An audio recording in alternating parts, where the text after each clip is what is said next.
Votes still continue to be counted from Tuesday night's midterm elections for some of the closest races in the country that have essentially come down to the wire. Currently, Kari Lake is in a very close race with Katie Hobbs in Arizona for the governorship. In Colorado, Lauren Boebert is barely hanging on against Adam Frisch. They are separated by like a couple hundred votes. Control of Congress is on the line, and everybody is waiting with bated breath as the votes slowly come in. However, Marjorie Greene apparently seems to have taken issue with the fact that some of these votes do take a while to come in, and she is suspecting foul play, if you will. I'm sure our enemies are quacking in their boots while we are still over here trying to count ballots. They're quacking in their boots. You could say that they are ducking mad. Several minutes later, by the way, she followed up the tweet with a correction. Apparently somebody warned her or told her, hey, you know, that's not how you spell that, right? Look, haven't we all typoed? I do it all the time. To be fair, I leave out words. My Twitter is a mess. I'm not winning with my Twitter account. But here's the funny thing about Greene. She does have a bit of a history of, and I don't know if she's doing it intentionally, which would be actually kind of hilarious because of all the press that she gets for it. And maybe the fact that maybe people will underestimate her. I don't know. But then again, you'd have to be super smart in order to have that strategy. And I don't know if Marjorie Greene does strategy, but she does have this history of saying ridiculous things. If you can all remember, Nancy Pelosi's gazpacho police. They're coming to the Nancy Pelosi's gazpacho police. They're coming. They're coming to take your soup. They're coming for your dinner table. Oh my God. She also talked about fake meat. Bill Gates wants everyone to eat his fake meat grown in the Peachtree dish. The Peachtree dish. Ah, yes. And then in October, this is another tweet where she talked about Joe Biden's attempts to reach out to women voters, saying Biden can't even define what a woman is.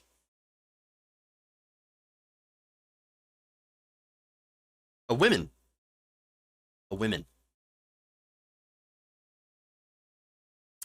So, that said, following her epic duck up, Greene was, of course, roundly mocked on the Bird app, which is, again, irony.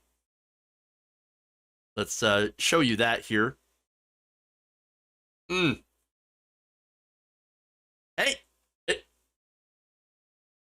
There you go. They're quacking in their boots. They're quacking in their boots. There's more. Yeah. They're definitely quacking in the boots. Release the quacking. It's the quackening. It has happened. And I'm sure a lot of you are quacking up right now. Fun. Too many puns. Too many puns. Need to bring it down. Just a little bit. A couple more tweets here. From Absolute Equality, one says, are your opponents ducks? God, how are you reelected?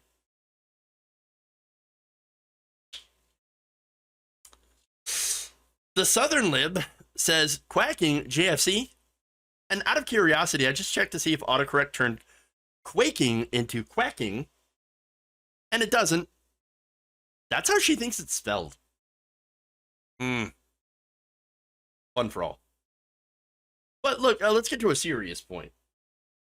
She thinks that spending several days counting ballots is a sign of voter fraud. And again, that's what they believe. She's like, the communists, they're out there. They're going to steal your votes. And the longer you take to count the ballots, the more the communists have changed the ballots. Now, of course, that's ridiculous. It's demonstrably false. Look, the Brennan Center for Justice, for example, says there's a reason that some states come in later on with their ballots. There are states that require election workers to wait up until election day to remove absentee ballots from envelopes. And of course, to begin counting. And if you have a large number of absentee ballots, well, then of course, it's going to take a while to count them. And look, states that do process absentee ballots ahead of election day can include them on the vote counts on election night.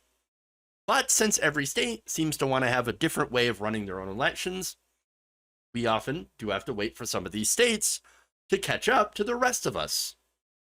Even though the votes are already cast, these aren't new votes that are coming in, they're just being counted and reported. That delay does not mean that there is fraud. And of course, that's the whole thing behind the conspiracy theory about the red mirage, right? Oh, yes, see, we were winning. And then what did we have? We had dumps, big, massive dumps. That's what we had. They just dumped a bunch of fraudulent ballots in there into the count after the election, and that's how we. No, that's not how it works. It's not how it works. They just count them and then report them, but sometimes, again, it takes time to count these votes. Does not mean fraud. And look, recently, there's a right-winger who did not trust the 2020 results, and I showed you that video yesterday. If you didn't see it, you can watch it when you're done with this. And look, this guy was like, I didn't trust the results from 2016. I didn't trust the results from 2020. So what I did is I was a poll worker. All right. I was a poll watcher. Sorry. And I watched it and I tried to ask questions. Well, and they wouldn't answer my questions. They said I had to be an election worker. So I signed up 2022 to be an election worker. And you know what I found? That it was a clean election and there was no fraud. Oops. Turns out it's really hard to do fraud and then get away with it.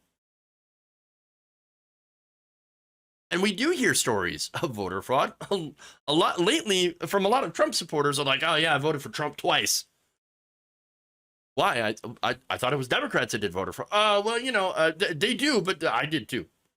Oh. Right. Or look, the fact that it takes longer just means that they want to count every ballot from all sides. And that could be beneficial, by the way, to Republicans. Because Republican ballots are also counted. They're not getting thrown out.